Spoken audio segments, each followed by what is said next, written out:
Kitchen of সীমার নতুন আরেকটি পর্ব দেখার জন্য আপনাদেরকে স্বাগতম। আজকে আমাদের রেসিপি হচ্ছে কিভাবে মুগ ডাল দিয়ে পেঁপে ঘন্ট করা যায়। রোজ রোজ মশলাদার খাবারের ভিড়ে মাঝে মাঝে একটু হালকা লাইট খাবার হলে কিন্তু ভালোই লাগে।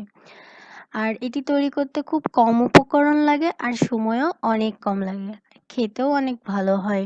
তাহলে চলুন আমরা দেখে নিই কিভাবে তৈরি করা যায়। আপনারা যারা ডায়েট করতে যাচ্ছেন তারা ইজিলি এটা খেতে পারেন। চলুন তাহলে দেখে নিই। চলুন শুরুতেই আমরা দেখে নিই এর জন্য আমাদের কি কি লাগছে। প্রথমে আমাদের লাগছে পেঁপে।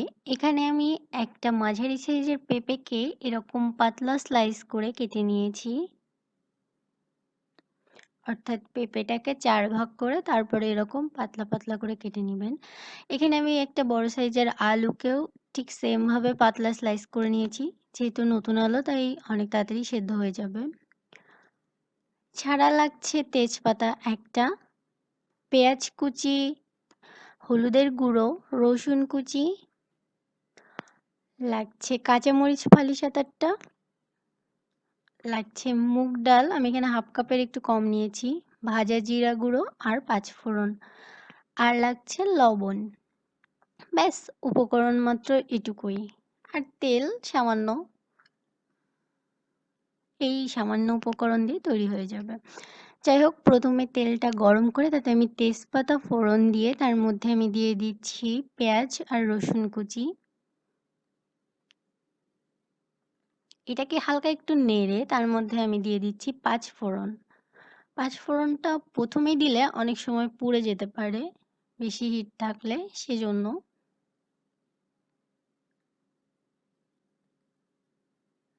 এরপর আমি এতে দিয়ে দিচ্ছি মুগের ডাল। এবার ডালটাকে একটু ভালো করে সাবধানে ভাজতে হবে, কারণ ডালটা যদি এখানে পোড়া পোড়া হয়ে যায় তাহলে এই তরকারির টেস্টটাই নষ্ট হয়ে যাবে। তাই ডাল থেকে একটা সুন্দর ঘ্রাণ বের হওয়া পর্যন্ত ডালকে ভাজতে হবে। আর এর মধ্যে আমি দিয়ে দিচ্ছি কয়েকটা কাঁচামরিচ ফালি। ডালটা ভাজা হয়ে গেলে তার মধ্যে দিয়ে দিচ্ছি আমি আলু আর পেঁপে।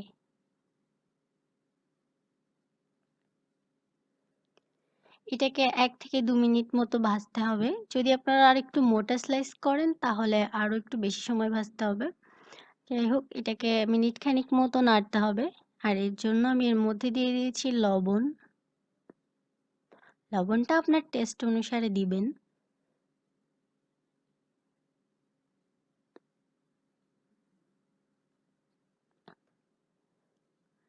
এবার আমি এতে দিয়ে দিচ্ছি হাফ চা চামচের মতো হলুদের গুঁড়ো, দিয়ে মিশিয়ে নেড়ে নিচ্ছি। এটাকে একটু নেড়ে নিতে হবে। দেখুন, এরপর এতে দিয়ে দিচ্ছি আমি জল।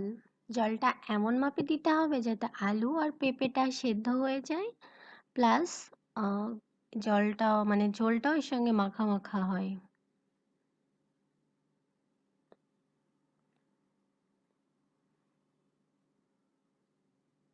খুব বেশি জল দেওয়ার দরকার নেই, কারণ পেঁপেটা অনেক দ্রুত সেদ্ধ হয় আর আলুটাও বেশ তাড়াতাড়ি সেদ্ধ হয়ে যাবে। জল দিয়ে কিছুক্ষণ রেখে দিলেই তৈরিতে আলু এবং পেঁপেগুলো সুন্দর করে নরম হয়ে যাবে। ওগুলোকে ভালো করে নেড়ে চেড়ে দিচ্ছি।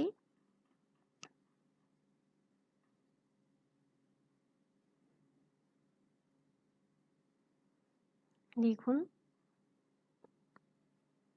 ভালো করে নেড়ে চেড়ে মিশিয়ে দিচ্ছে। যেহেতু মুগের ডাল তাই মুগের ডালটাও এর সঙ্গে সেদ্ধ হয়ে যাবে।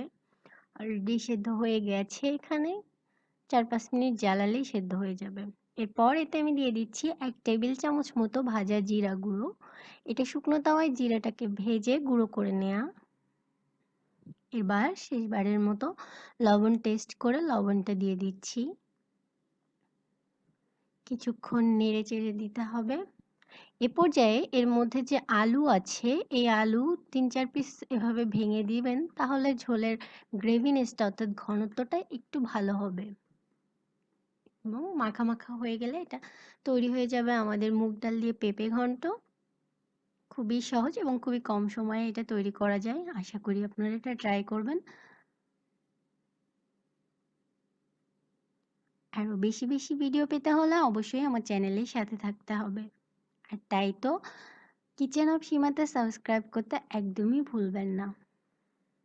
ভিডিওগুলো ভালো লাগলে লাইক, কমেন্ট বা শেয়ার করতে পারেন। আশা করি রেসিপিটি আপনাদের ভালো লেগেছে। ভিডিওটি দেখার জন্য ধন্যবাদ।